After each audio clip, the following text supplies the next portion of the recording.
Greetings. All right, TactiK here, ready to show you about the art of making a beat to a 3-count tempo sample. Perfect example is when I hear a sample like this on the radio. K-Jazz particular in LA is playing some good jazz occasionally, and it's nice when you hear a good rhythm that just gets you in the vibe, want to make something. I will take the time and Shazam a song from the radio, and then bam, after I Shazam, I'll find it on YouTube, and then now it's time to make a beat and be the man of a new rhythm. So the thing about this tempo rhythm that's going on, it gets me in the flow, but until I start trying to warp it to a particular beat per minute that producers use, like an 80 through 100, it doesn't work that way. It doesn't work that way, and I will show you why. A lot of producers don't understand jazz samples. They don't understand how to loop a jazz sample, particularly because it's probably a 3-count beat. They don't know how to drum to 3-count. They just don't have that J Dilla sounding hip hop flow. You know, regardless, when I hear this sample, it's genuine to me. It comes out in 1960, and wow, Latif, amazing to me. But I have to check whosampled.com, type in the sample, and it shows you all the producers that used it. Particularly Nujabes used this sample, but you know what? I wasn't too thrilled on the sound of his drums, but he still got that flow to a 3-count tempo, flow, whatever's going on. But you know what? I gotta flip it up with my own sounding drums, and I decided to use drums from back in the day. Breakbeat drums I've chopped up with my drum rounds kit. If you ever want a drum rounds kit, send me a message and I'll give it to your email for free. I used to try to sell them, but now, yes, I'm hooking the samples up to producers any way it's necessary to help you drumming. So let me get you into me trying to warp the sample and loop it, and then starting to be a little confused, but then I figure out it's a 3-count. Check it out.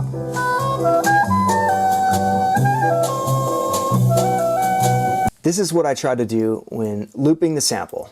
Just try to find that snippet that I like and loop it, and sometimes it just connects. So when I was setting it up, thinking it's a 4-count sample, check it out. Boom, boom, boom, boom. I'm trying to count it like 1, 2, 3, 4, 1, see, 3, 4, but that's too slow to count your tempo. 2, 3, 4, 1, and it just didn't loop right. It didn't loop right because there's still more melodies, harmonies going on. It just needs to be longer. So when I counted the way I thought it was a 4-count beat, I counted 6 bars. 1, 2, 3, 4, 5, 6, and I'm like, wait, why is that 6? Why isn't it 4? It's like, it didn't make sense at first. And my tempo, to get this rhythm, I like this rhythm for a hip-hop beat, the way it sounded, but when I looked at the way I tapped the tempo, it just didn't work right to me. It was like, wait, 131, this is not a techno beat. But regardless, check it out. When you just go with the feel and the groove of something, you can make it happen. I have the tap tempo on my APC. I can be like 1, 2, 3, or you can do it with the actual tap button here. It went to 141 when I did it, now that I changed it, but I'll put it back to 131.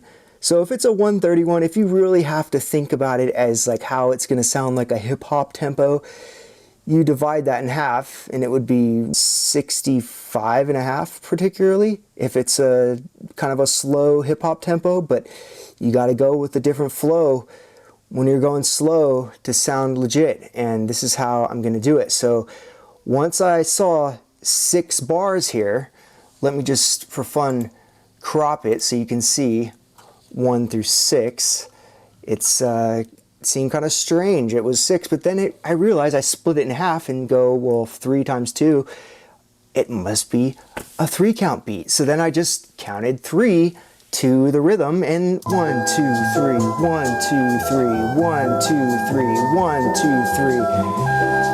If that's too slow for you to count, then do it faster and you'll count 6. 1, 2, 3, 4, 5, 6. 1, 2, 3, 4, 5, 6. 1, 2, 3, 4, 5, 6. 1, 2, 3, 4, 5. But those producers that are stuck on 4 count beats, they're trying to count 4 counts and they're like 1, 2, 3, 4, 1, 2, 3, 4. No. But check out what's going on with part of the tempo. Now, it's not going to start over on 3s, it's going to do it on 4s. That's just the way this is set up, but that's the signature. I guess I can change it to 3, but regardless, let me just show a producer that's stuck to a 4 count signature what a 3 count beat will look like. Just look at the numbers and just listen to me count. 1, 2, 3, 1, 2, 3, 1, 2, 3, 1, 2, 3, 1, 2, 3, 1, 2, 3, 1, 2, 3, 1, 2, 3. So I can change the signature if I want to a 3 count, but you know what? I'm so used to the 4 count. I'm just trying to help producers that are stuck on 4 counts and stuck on 80 through 100 beat per minute beats that you just got to go with the flow. And when you go with the flow, then you just have a way to do something new, and check it out. It's kind of funny to me, the producers that want to use jazz samples, they probably aren't just that familiar with the groove of jazz. You got to listen to jazz for several years. I've been listening to jazz for 20 years, and it's probably been about 3 years of me coming across these 3 count samples to make these 3 count beats, as I want to call them. And now it's just feeling amazing to me when I get the flow going, I get it looped correctly, and then I just make a beat. And seriously, my biggest probably inspirational producer would be Jay Dilla, probably. Just listen to the way I'm gonna play my beat like Jay Dilla or something similar to that if you're a producer and know what's going on with this flow. But if you don't, just listen and watch what I'm doing.